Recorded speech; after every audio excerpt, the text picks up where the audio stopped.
Just like rock and roll, Zombie Army 4 never dies. Here's everything you need to know about the latest Season 2 DLC content drop, Dead Zeppelin. Oh hi there, welcome to Rebellion. Don't mind all the 70s rock vinyls and scale models of blimps scattered around the place. We've just been getting in the right mood for Zombie Army 4's latest DLC mission, Dead Zeppelin. Or Dead Zepp if you were playing it before it was cool. While this latest batch of Season 2 Bloodshed doesn't have 8-minute drum solos, it does have just about everything else you'd expect from a new chapter brandishing that name. A lot of dead things, a rock and roll swagger, and a giant Zeppelin made of flesh that absolutely needs some attention from the hot end of your rifle. There's more too on the cosmetic front, so why don't we just get right into it after we direct your attention to that subscribe button there. You've watched enough YouTube videos to know what we want you to do with it. Ball's in your court now. Right, onto the blood and guts and that. It's a good job this latest mission doesn't actually feature the legendary rockers it references, because I've been trying to come up with zombie versions of their names for ages now, and so far I've only got John Paul Bones. Instead, the titular Dead Zeppelin is a very real airship made of steel and fusing matter that the gang discovers after crash landing in the mountains during a blizzard and then wandering into what's actually a pretty impressive facility. It begins with some dismantling of heavy artillery by shooting each gun's heart out, more than a day's work for this lot. A brief cable car ride later, you're in the guts of a grim Zeppelin construction site, dodging beams of pure glowing death and cursing whoever decided to light this facility with such moody ambience.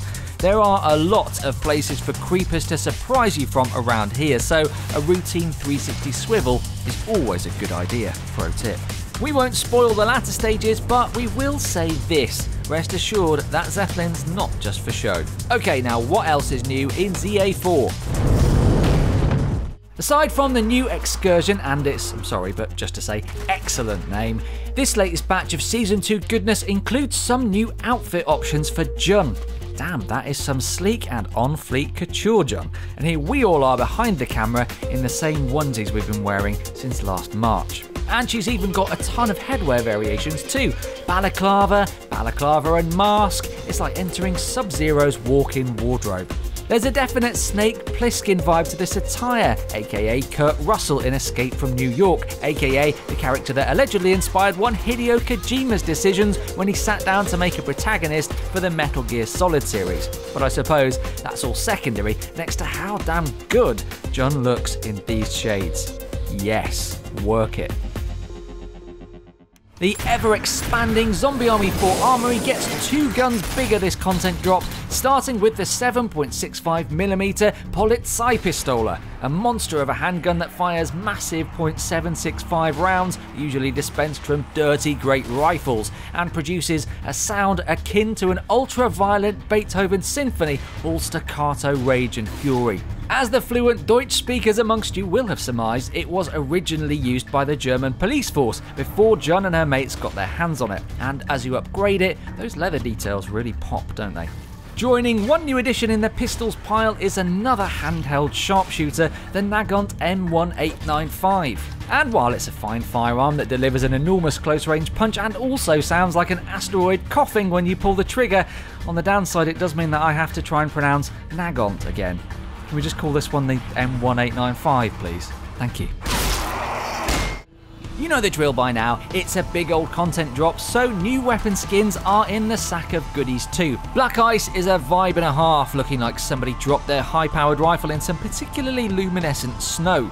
It's perfectly in keeping with the chilly surroundings you find yourself in during the opening stages of Dead Zeppelin, and it really pops in darker areas too. To this voiceover though, you can't beat the glowing lime green of this one. Unlike those people who ruin bake-off eliminations for you on Twitter, this toxic is definitely to be filed under the good column. You wouldn't necessarily have a car this colour, would you? But for a Gewehr with various dangerous experimental add-ons all over it, we reckon it's just about perfect. Let's try this!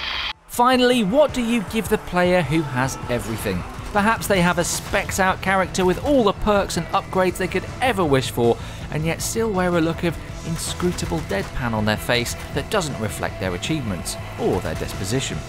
I'll tell you what you get them, a great big tin bucket with a face drawn on it. Guess no longer what your teammates might be feeling, just take a quick squiz at the bucket and it's crystal clear what's going on in their heads. They also make excellent forfeits for matches with mates. Who was on Suicide Detail last round and let 3 of them get through and decimate your squad?